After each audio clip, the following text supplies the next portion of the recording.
Good morning, all of you. Mm, I'm here again for our next video on learning assessment. Okay, so already part 1 second chapter का part 1 हम लोग का complete हो चुका था.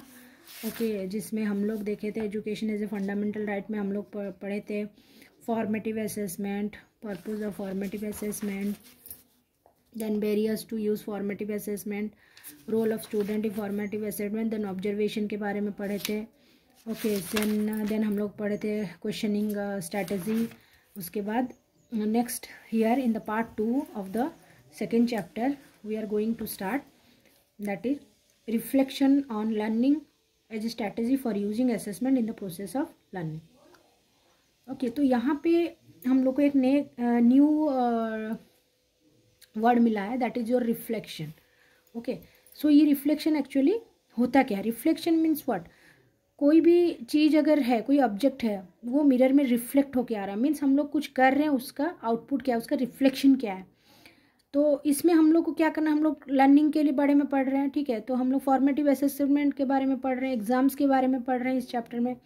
सो इसमें रिफ्लेक्शन क्या है? It is about the students achievement. Okay तो हम लोग क्या ले सकते हैं? Reflection is about student become our of their own thinking process. अब स्टूडेंट खुद, ओके द स्टूडेंट खुद जब आवर होता है अपना थिंकिंग प्रोसेस में, वो कितना एबल है, ठीक है, एक गोल अचीव करने के लिए, और जो पढ़ रहा है, वो जो भी है वो कर रहा है, that is known as reflection. तो what is reflection? It is about student becoming aware of their own thinking process. ये कैसे बच्चे आवर होंगे अपना सोचने के तरीके से, या फिर अपने कुछ क्या किए हैं, अपने क्या करने वाले हैं, वो खुद अपने हिसाब से वो जब सोचना स्टार्ट करते हैं, that is the reflection. Okay so when student and teachers routinely reflect they will be able to easily. अब अगर वो खुद के बारे में, स्टूडेंट और टीचर दोनों, टीचर खुद के बारे में एनालाइज कर रहे हैं, वो क्या पढ़ाने वाले हैं, वो क्या पढ़ाएं, आज कैसे पढ़ाएं, स्टूडेंट आज क्या गोल अचीव किया, वो क्या आज कौन सा लेसन में वो मास्टर हुआ है, तो ये सारा. सो जब वो खुद के बारे में जब एनालिसिस करना स्टार्ट करते हैं, तो हम लोग को कुछ एडवांटेज मिलता है. Okay so what are the advantage और what the reflection easily describe? ये डिस्क्राइब करता है what is intended to be learn. हम लोग को क्या लर्न करना चाहिए, और उसमें से हम लोग क्या लर्न किए हैं, क्या लर्निंग प्रोसेस है हमारा, where they will go to next, इसके बाद हम लोग को कहाँ जाना है.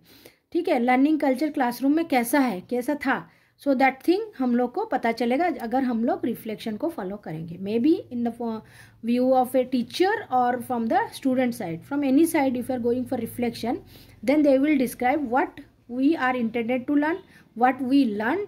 Okay so what is the process of learning, what they will go to, where they will go to next, and next is the learning culture in the classroom. I hope आप लोग को समझ में आया होगा रिफ्लेक्शन का मतलब क्या है. रिफ्लेक्शन मीन्स क्या, being aware of own thinking process. जब हम लोग खुद के थिंकिंग प्रोसेस और खुद के एबिलिटी में आवर होते हैं, दैट इज़ योर रिफ्लेक्शन. और ये अगर होता है स्टूडेंट और टीचर में, तो ये बेनिफिट्स हम लोग को मिलता है. ये हम लोग को जानने में मतलब ईजी होता है. ये सारा पॉइंट्स जो दिया है, we can get this point. ठीक है, हम लोग easily, we can easily describe this point after reflection. ठीक है, तो it is a teacher's responsibility to support student to improve their skills in reflection. और टीचर का ही रेस्पॉन्सिबिलिटी है जो कि टीचर का रिफ्लेक्शन, स्टूडेंट का रिफ्लेक्शन स्किल्स इम्प्रूव करे. ठीक है, और teacher is acting at a intermediary between the learner and the learning. जो स्टूडेंट है और उनका प्रोसेस, उसके बीच में टीचर ही है जो कि बच्चों का स्किल्स इंप्रूव करने में हेल्प करते हैं. ओके बच्चों को गाइड करते हैं. ठीक है, so that they can achieve their goal. Teacher should model and teach reflective process to students, plan lessons to encourage time for student reflection, use them skills to reflect and improve their own practice. मतलब teacher ही है जो कि reflection को आगे बढ़ा सकते हैं. ओके बच्चे में रिफ्लेक्शन कैपेबिलिटी ग्रो करा सकते हैं, right. So then we will go for some benefits of reflection. जैसे हम लोग पढ़े सिग्निफिकेंस में क्या है, it allow student to see the importance of their own learning process. मतलब वो अपना खुद का लर्निंग प्रोसेस का इंपॉर्टेंस समझ पाएंगे. हाँ मैं ये लर्निंग प्रोसेस फॉलो किया था, yes this is my advantage. Then recognition, student can identify what they did well. मतलब वो क्या, किस में अच्छा किए हैं और किस में खराब किए हैं, वो खुद एनालाइज करके उनको समझ में आ रहा है। Then solution and strategy, provide student in opportunity to come up with solution strategy to improve their learning. अगर वो खुद जाने, अगर हम लोग को जो भी प्रॉब्लम हम लोग खुद मतलब फील कर पा रहे हैं, then we can also find out the solution. हम लोग को सोचना है कि यस हम लोग को कुछ करना पड़ेगा ताकि मेरा एग्जाम नेक्स्ट टाइम अच्छा हो। ठीक है, पेरेंट्स नो डाउट हम लोग अगर कुछ कर रहे हैं तो पेरेंट्स हम लोग को बोलेंगे ही कि नहीं ये this time your exam is your marks are very bad, so go for good marks in the next exam, ये हम लोग को पेरेंट्स बोलेंगे। बट ये कब ज़्यादा इफेक्टिव होगा, जब एक बच्चा खुद सोचने लगे। हम लोग क्या बोलते हैं, जो छोटे बच्चे होते हैं हम लोग क्या बोलते हैं, हाँ वो थोड़ा बहुत बड़ा हो जाएगा, when the student will go to 5 and 6 और 8, 9, 10, देन वो खुद समझने लगेगा कि हाँ मैं ये पढ़ूंगा, ये नहीं पढ़ूंगा, क्या मुझे करना चाहिए, क्या नहीं करना चाहिए। That is nothing but your reflection. Okay, so इसमें क्या होता है ना, बच्चे खुद अगर जानते हैं कि किसमें उनका लैक्यूना है, खुद रिकॉग्नाइज कर रहे हैं, तो सोल्यूशन और स्ट्रैटेजी वो खुद तैयार करते हैं। देन मोटिवेशन, ऑब्वियसली स्टूडेंट अगर खुद के बारे में वो जान सका कि हाँ वो अच्छा किया है, next time he will do more better, वो खुद को प्रॉमिस करता है, that is your motivation. Analysis means the most important benefit of reflection in the classroom is for student to be able to know why they need to learn this concept. Analysis means अगर बच्चा खुद reflection follow कर रहा है, that means वो पहले ही सोचता है कि मैं जब ये टॉपिक पढ़ूंगा, what is the benefit of this topic in my future. Okay, ये क्या दूसरे सब्जेक्ट से कुछ मतलब इसका लिंक है या नहीं है, तो ये उसको एनालाइज करने में ईजी होता है। सो हम लोग का बेनिफिट्स ऑफ रिफ्लेक्शन हम लोग लिख सकते हैं, that is process recognition, solution, motivation, analysis, significance. Okay, so these are the benefits of reflection. I hope आप लोग को समझ में आया होगा what is reflection and what are the benefits of reflection. Okay, so next हम लोग जा रहे हैं, इंपॉर्टेंट पार्ट है, that is your project, assignment, worksheet, practical work, ये सारा। ठीक है, जो कि हम लोग को one type of assessment we can tell, or one type of homework to the student, or one type of task that is given to the student to know that how much goal they have achieved. Okay, तो ये सारे बारे, ये जो points है जैसे कि project, assignment, worksheet, ये सारा आई होप आप लोग को पता होगा, but this is also a part of assessment. Project है, ओके, तो प्रोजेक्ट में हम लोग क्या करते हैं, यूज ऑफ प्रोजेक्ट क्या है, projects come from the Latin word projectum. ठीक है, प्रोजेक्ट्स का मतलब क्या है, original mean before an action at school, educational institute, university. ये एक रिसर्च असाइनमेंट है, हम लोग को एक प्रोजेक्ट दिया जाता है, हम लोग को वो प्रोजेक्ट करना है, कुछ एक्टिविटी हो, कुछ मॉडल हो, वो प्रोजेक्ट हम लोग को कंप्लीट करना है। May be the project involves a single child और a group of children. Okay, group of children लेके भी प्रोजेक्ट होता है, सिंगल में भी किया जाता है। ठीक है, तो हम लोग का बहुत सारा डेफिनेशन, हम लोग पहले प्रोजेक्ट के बारे में देखते हैं। बहुत सारा डेफिनेशन है, क्या है, according to WH Kilpatrick, project is a whole hearted purposeful activity proceeding in the social environment. Project क्या है, एक एक्टिविटी है जो कि बच्चों को मतलब सोशल एनवायरनमेंट से ज़्यादा लिंक करता है। ठीक है, then according to Ballod, a project is a bit of real life that has been imparted from into school, जो कि रियल लाइफ में हम लोग करते हैं और उसको हम लोग स्कूल में कराते हैं, दैट इज योर प्रोजेक्ट। तो project method is one of the method of teaching in which the student point of view is given importance in designing the curriculum and content of studies. जो भी वो करने वाले student of point of view को importance दिया जाता है। ठीक है, रोल ऑफ टीचर क्या है, टीचर क्या रोल मॉडल है, the teacher, the role of teacher is that to guide, friend and philosopher होना है, बच्चों को गाइड करना, एनकरेज करना। ठीक है, so that they can motivate themself to do the work. ठीक है, अगर स्टूडेंट को कुछ भी फेल्यूर हुआ during execution, the teacher should not execute any portion of the project, teacher नहीं करेंगे, but the should suggest them to some better method of technique. अगर कुछ एरर हुआ, कुछ नहीं कर पाए, कुछ रन कर रहे हैं, देन वो आंसर नहीं बताएंगे, he should not say that how to complete that one, but वो क्या करेंगे, वो सिर्फ हेल्प करेंगे, या फिर वो बताएंगे कि you should follow this other technique and you should try once again. So ये बोला जा सकता है, राइट। सो ऐसे बहुत सारा पॉइंट लिया गया है, जैसे कि टीचर का role in the project method. Then merits क्या है, बच्चों को फ्रीडम मिलता है इसमें। Then method is not only subjective center but importance given provided to students also.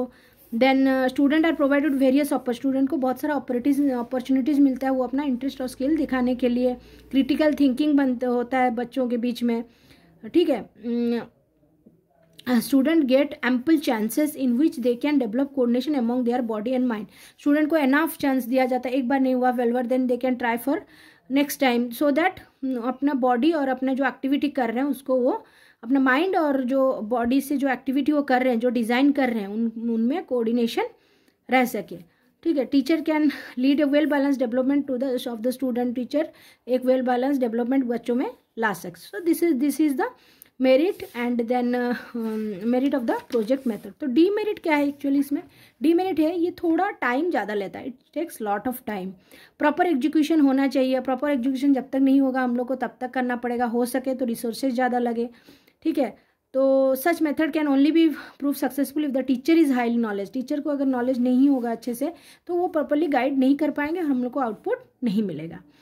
Teacher do not possess much information regarding the manner in which this method should be used as a result. कभी कभी होता है teacher को पता नहीं चलता है, so that is main the demerit. Okay, so this thing are the merits and demerits of project method and role of a teacher in project method. The assignment तो आप लोग को सब पता ही होगा क्योंकि हम लोग छोटे से असाइनमेंट ही करते रहते हैं। So it is what? It is a task given to the student by their teacher to be completed out of class time. मतलब क्लास टाइम के बाहर कुछ टास्क बच्चों को दिया जाता है ताकि वो उसे कंप्लीट कर पाएँ, राइट। सो इसमें भी हम लोग अगर देखेंगे तो टीचर का रोल क्या है?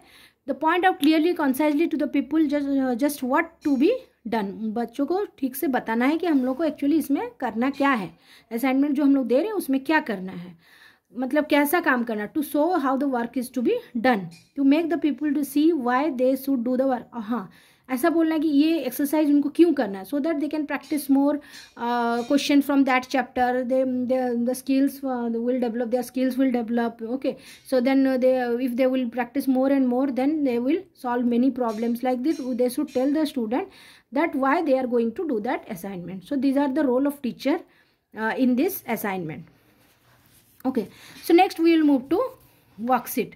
So ये worksheet क्या है? worksheet भी similarly हम लोग को कुछ दिया जाता है। worksheet वर्क करने के लिए it was first attested use of word worksheet was around the year 1900. ये क्या है? एक piece of paper में हम लोग कुछ questions और exercise देते हैं बच्चों को solve करने के लिए out of the class। ठीक है, इसे बोला जाता है वर्कशीट। जो हो सके कभी कभी हम लोग क्लासरूम में भी उनको दे ताकि वो एंगेज रहे, इंटरेक्टिव रहे। Okay, worksheet are simply printable teaching resources when combined with good teaching can help the student to learn important concept. ये एक प्रिंटिंग पेज है जिसमें हम लोग बहुत सारे क्वेश्चन देते हैं बच्चों को पढ़ने के लिए, राइट। तो गुड वर्कशीट में हेडर होना चाहिए, क्लियर इंस्ट्रक्शन रहना चाहिए, एक्सरसाइज और इलस्ट्रेशन, हाईलाइटेड पॉइंट्स रहना चाहिए। So these are the good work characteristic of a good worksheet. Then practical work.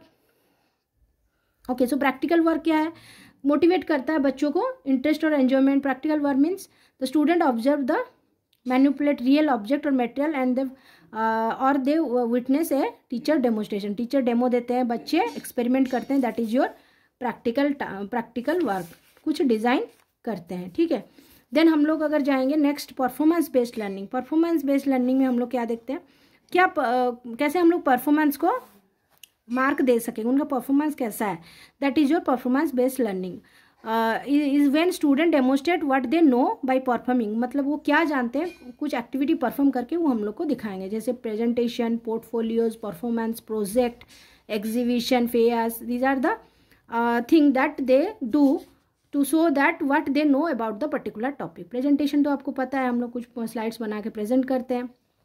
Portfolios, then performance कुछ लिख के, राइटिंग, परफॉर्मिंग स्किल्स प्रोजेक्ट करते हैं, एग्जीबिशन फेयर में कुछ मॉडल रिप्रेजेंट करते हैं। ये सारा हुआ आपका performance based learning, right. So next we will go to report. Report क्या होता है? जब हम लोग क्लासरूम में हम लोग एग्जाम देते हैं तो हम लोग को रिपोर्ट कार्ड मिलता है। So report card is just report in British English communicates students performance academically. Student का परफॉर्मेंस एकेडमिकली कैसा है ये हम लोग को रिपोर्ट बताता है। तो रिपोर्ट ऑफ पीपल में क्या क्या एक्चुअली होता है, इसमें होता है आपका 3 points, achievement, general progress, attendance record. ये 3 पॉइंट। अचीवमेंट क्या है, जनरल प्रोग्रेस बच्चों का क्या है, try to do better in the next exam, attendance उनका कैसा है, ये सारा रिपोर्ट्स में रहता है जो बच्चे अचीव किए हैं। Okay, So that good report must have following: precision रहना चाहिए, एक्यूरेसी होना चाहिए, रिलीवेंसी, रीडर ओरिएंटेशन, मतलब जैसे कि reader knowledge and level of understanding should be consider in writing the report. Then good simple language में होना चाहिए। Good report is one of the transmit maximum information देना चाहिए, ग्रामेटिकल एक्यूरेसी रहना चाहिए, अट्रैक्टिवनेस रहना चाहिए। These are the points that should be there in a report. Okay, so this is all about your report. So next is your self assessment. Okay, so this I will tell you in the part 3 of this chapter. So let us go to the next part in the next video.